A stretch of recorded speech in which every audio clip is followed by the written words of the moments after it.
Hello Australia, welcome to our couch website. We've got a fantastic couch extra for you. Veronica's got a couple of great guests, Kath and Tony Mazella, to talk about Gynaecological Week that's coming up and much more. Over to you, Veronica. Thanks, Fred. Yes, I'm here with Kath and Tony, as Fred said before, and they're both health advocates for women's gynecological issues. Now, Kath, tell me a bit about the work that you have done and some of the work that you do at the moment. Well, I'm a survivor of radical gynecological cancer, and it soon opened up my mind to a million women with polycystic ovaries, a million with endometriosis and fibroids and hysterectomies, and the list goes on, and yet we don't talk about it. And it's really intrigued me to sort of think, well, what can we do to make a difference in the world? Because it not only affects the women, but it affects the men as well. Okay. Yeah. So what kind of projects do you have going on at the moment to bring up this awareness and break this taboo? For years I used to say the word gynecology and it was a conversation stopper, but the Perth Modern Quilters made up a quilt with some gorgeous little undies on them, and it just breaks the barriers. Oh, yes. Yeah. Oh, this one's actually from the WA Quilters, which I received yesterday, but they've included the gynecological names on there, which I'm very proud of, because, you know, women can relate to the, you know, my mother's got this or my sister's got that, and it just sort of opens up the... Fred, I think some of those would suit you if you... What, the names or just the outfits? Probably the outfits. It looks awesome. I'm really glad you're talking about this sort of stuff, and you've got a man holding this up, which makes it pretty much public domain now. Everyone should be talking about it. Yeah, or like Tony, like you were talking to me before about the importance of men understanding this issue. So can you go into how it was important for you? Yeah, well, with men, well, when Kath had her cancer initially, I knew nothing about what she was going through and whatever. But over the years, I've had to learn what she's going through to be able to support her, and I think that's where most women that have their problems, men have got to understand what their problems are to be able to support them and to get them through the problems. Right. And so did you find it kind of difficult to be confronted with this sort of women's issue, or this kind of thing that's... Well, yes, I've got three sisters, and the only time they mentioned any problems was always, oh, just a women's issue. That's all they would tell me about it. So never spoken as a family about it. But with Kath having her problems, I've had to learn to do it, to be able to support her. And I think most men need to learn what the women are going through. Their bodies are unique, completely different to ours, and we need to be able to understand what they're going through to be able to support them. Yeah, absolutely. Now, we saw the quilts before. You've got a couple of other little materials here. I'll just look at, you've got the knitted underwear there. Can you tell us a bit about what they're for? Yes, these undies were actually knitted by 80-year-old ladies, and they all sit around knitting and they're laughing and talking about their, you know, what's their experience over their lifetime. But I'm particularly focusing on endometriosis for this year. I've set up an International Gynaecological Awareness Day on the 10th of September, which King Edward Hospital for Women have celebrated for the last 4 years. But I think if we focus on one issue in 1 year, so I'm supporting these women here. They're called the Endometriosis Perth Sisterhood of Support, so that we're all going to wear yellow on the day and just bring out some of the issues, and just know that there's a force that's coming that want to be heard and want to be understood, so we understand some of the suffering and silence of some of these mostly younger women that have these conditions. Now, you mentioned like this can affect younger women. Like, how young are we talking? Or like, what age range does endometriosis kind of, when can it affect someone? Well, quite often it starts at 14, sometimes when the girl starts her periods, but quite often she doesn't know about it and the mother doesn't know about it, and then sometimes the doctors don't have a lot of the research around it, and so therefore there's a lot of floundering that's going on that needs to be addressed, especially for younger women as they're moving on towards having children as well.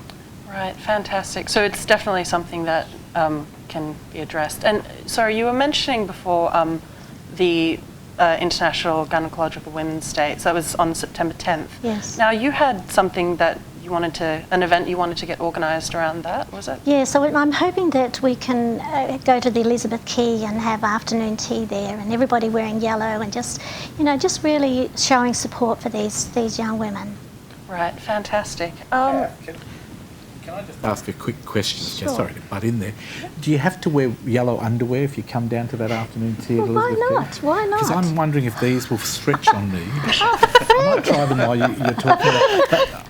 did you know that they make also these Love Heart underwear biscuits, which you didn't bring any in, Kath, funny No, enough? sorry, Fred. Next time I will. What are these all about? Well, to try and get the women involved in the process, we have these Love Heart biscuits, but the women decorate it themselves, and I feel as though the women that are making the quilts are involved in the process. The women that are making the undies are involved in the process, and the more we get involved with that, the more acceptance mentally we sort of think, well, it's okay. Tony, have you tried these biscuits? Have you eaten some of these lovely underwear biscuits? I've actually had to bake a lot of them You as well. bake them as well? Yes, I had to make them up. So. You're a very lucky man. You must feel really honoured to be invited to all these events and seeing all these attractive women. Well, I'm the roadie for all these Yeah, events that's to your get it all excuse, set yeah. up and then. I see your point. Just playing it safe there. Thank you very Yeah. much. Back to you, Veronica. Yes, I'm sure you're the roadie. Well, it's always nice to hang around like a bunch of women and get that emotional support group. So, what do you think kind of should and could be done, like in terms of raising this awareness even further? Right, well, I don't think there's enough of this in the schools or the universities, but it's the stigma that needs to be broken down. And so just people like myself to be invited to come in and be heard and share the message, but there's still a lot of resistance that is still out there. And I just really don't understand why in this day and age it has to be like that, because we're all very open about most things, Yeah, absolutely. but not gynaecology. Yeah, and Yeah. like, why do you think it's, I suppose, like the vagina and gynecology, like what that area of kind of medical? Yes, well, I used to question that myself, and I discovered the word pudendum in the dictionary, and the Latin version of that word says female genitalia, one who should and ought to be ashamed, the shameful part of a woman. So most women call it a vagina, and clearly the vagina is the internal organ and the vulva is the external organ, and so I think we need to sort of address the shame issues around that so we can progress further. Yeah, and try and break the fact that Yeah. it shouldn't be something to be ashamed. No. It's the part of the human body. It's like, But a female body is amazing and magnificent, the way that, you know, it evolves in life, and I just sort of think it's time we appreciated that. yes. Well, thank you so much for coming in. You've got a book and a website that we can. Yes. So first of all, sorry, tell us a bit about the book that you've written, and you've got one on the way, I think it was. Yes, the next one that's coming out is called Unknotting Your Knickers, and that's connecting the mental health with gynecological health, which a lot of people don't see that, and yet it is enormous, the issues around that. But the book I've got at the moment is Not So Secret Women's Business, and it's just telling snippets of women's stories and what I've learned, the wisdom along the way, and how we can progress further. So, Right. yeah. So if people do want to get in contact with you, they can look at your website, and that was kathmazella.com. kathmazella.com. Fantastic.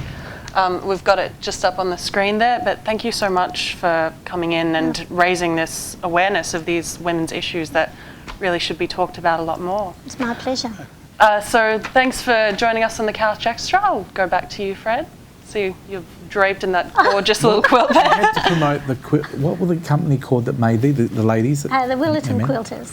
Thank you very much. They're wonderful, and are they giving you these? Are they making them to make money for awareness? No, they're just giving them to me at the moment, but we are making up just 3 wall hangings, and then we're hoping to give them to doctor surgeries and people who are willing to hang them on their quilts, on their wall. And I'll leave you with a famous lady's quote. She says, according to her, gynecological and sexual health advocate, well, it's her there, Kath Mazella, OAM, says that gynecological health is way too important to be neglected. So people, men and women, get involved with it and do touch the subject. It is really important. It affects a lot of women, and it also affects a lot of men, because if you're married or going out with these women or just sisters, brothers, it means it's important to all of us. Thank you very much for that, and we've enjoyed bringing this to you. We hope you've enjoyed it, and don't forget to contact that wonderful lady, OAM herself, Kath Mazella, if you want more information. See you soon.